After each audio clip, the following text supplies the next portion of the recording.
All right, construction people, roofing people specifically, could you explain this to me? I don't get it.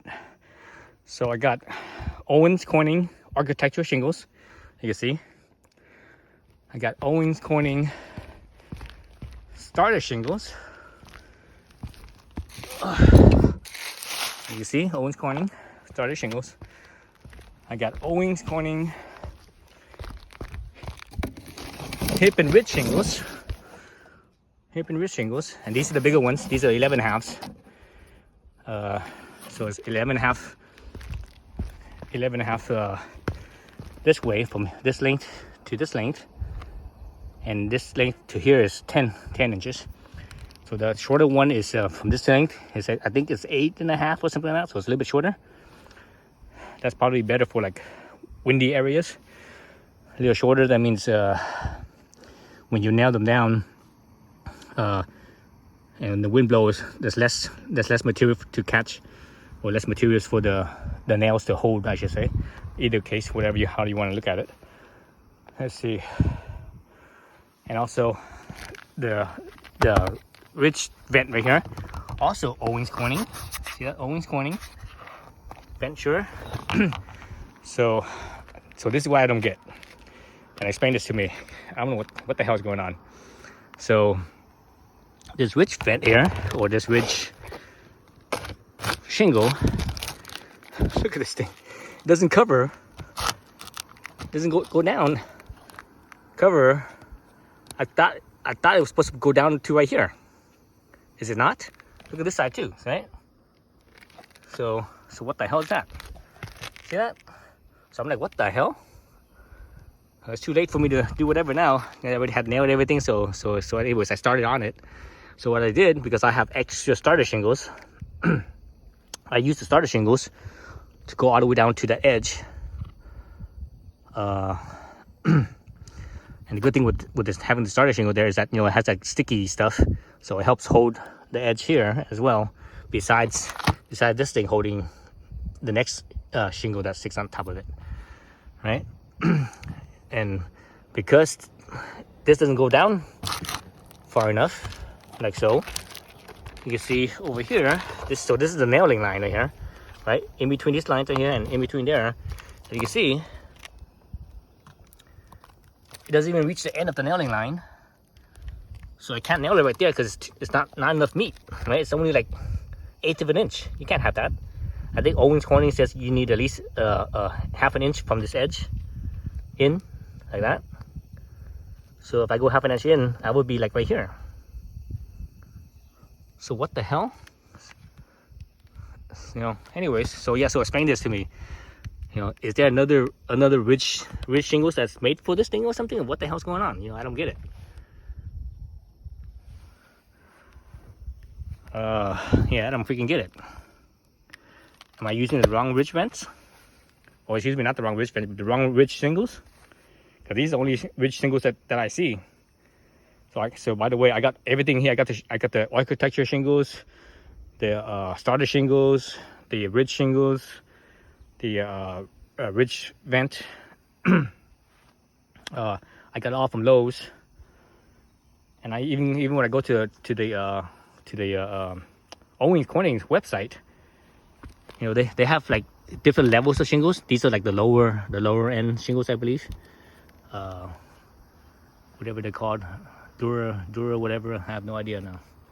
But anyways, I don't freaking get it. I don't get why these things are not wide enough. They need to be at least 2.5 inches, maybe. And at the minimum 2 inches. Inch on this side and an inch on this side, but I think a little bit more than that. Probably more closer to like 2.5 inches. Or 2.25 at least.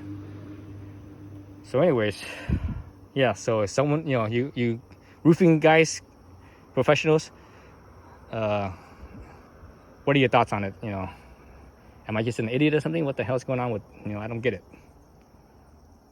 Anyways, yeah, so let me know, and thanks for letting me know whatever it is. I have a feeling for some reason this, I'm like using the wrong ridge shingles. Or maybe this ridge vent is not meant for these shingles, because they have the other type, because this is the 4 foot this is the 4-foot shingles right here. Actually, let's look over here. I have an extra one.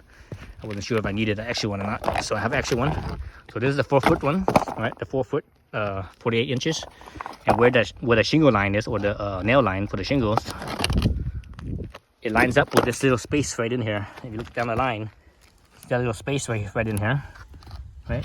Along that space right there. See that little gap, that little 1/2 inch gap there between these ridges here. There's a little space. That's where the nail goes in. So I don't see a problem with nailing it further up. The only thing is if you nail and maybe it hits one of these and one of these could crack. That's the only problem I could see. But you know, I haven't hit one of these yet. At least I haven't felt it anyways. So basically I'm nailing like, you know, somewhere at least 1/2 inch up. So maybe about halfway up where these things are, along that line instead. But yeah. So that's weird. Anyways, I'm almost done. I'm gonna have like, you know, another 10 feet or so.